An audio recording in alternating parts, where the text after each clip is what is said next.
ലക്ഷത്തോളം സന്തുഷ്ടരായ ഉപഭോക്താക്കളും 2 ലക്ഷത്തോളം തിമിര ശസ്ത്രക്രിയകളും പൂർത്തിയാക്കിയ മലബാറിലെ ഏക കണ്ണാശുപത്രി Al Salama high hospital, hospital road, Perinthalmanna.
പിന്നെയും പോയിട്ട് ഇങ്ങോട്ട് തന്നെ വരാൻ നോക്കി.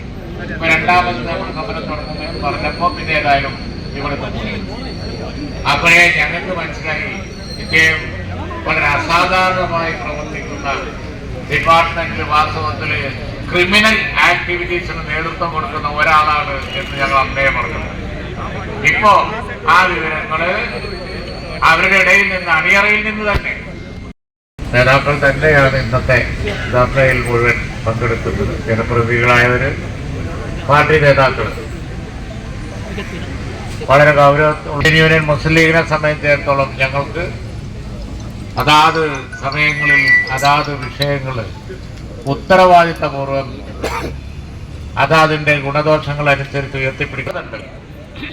ഒരാളെ ജിബ്രി ആ കുട്ടിയെ കസ്റ്റഡിയിൽ എടുക്കുന്നു. കസ്റ്റഡിയിൽ എടുത്തിട്ട് എങ്ങോട്ടാണ് കൊണ്ടുപോയതെന്ന് അറിയില്ല. എവിടോ കൊണ്ടുപോയി പീഡിപ്പിച്ച് അവശരാക്കി അവസാനം മരണപ്പെട്ടപ്പോ കസ്റ്റഡിയിൽ നിന്ന് പോലീസിൽ നിന്ന് മരിച്ചു നിർക്കാടുണ്ടാക്കി എന്തൊക്കെയോ ചെയ്ത് പോസ്റ്റ്മോർട്ടം മാനേജ് ചെയ്യാൻ നോക്കി. ഇപ്പോമായ രീതിയിൽ സാധാരണഗതിയിൽ സംഭവിക്കാൻ സാധ്യതയില്ലാത്ത, കേട്ടുകേൾവില്ലാത്ത കാര്യങ്ങളൊക്കെ ആ കൊലക്കേസിൽ നടന്നിട്ടുണ്ട്. അതിനെ തുടർന്ന് ലീഗ് അത് ഏറ്റെടുത്ത്, UDF ഏറ്റെടുത്ത്, ഞങ്ങൾ കോൺഗ്രസും ഒക്കെ എല്ലാവരും വളരെ ഗൗരവമായി ആക്ഷേപം നടത്തുകയും അത് നമ്മുടെ കേരള ജനതയെ തന്നെ ഞെട്ടിപ്പിക്കുന്ന വാർത്തകളാണ് നാം കേട്ടുകൊണ്ടിരിക്കുന്നത്. നിയമപാലനം നടത്തേണ്ട പോലീസുകാർ നിയമവിരുദ്ധതയെ പ്രോത്സാഹിപ്പിച്ചുകൊണ്ട് രാഷ്ട്രീയ അവരുടെ വ്യക്തിപരമായ സാമ്പത്തിക ലാഭം ലക്ഷ്യമുണ്ട്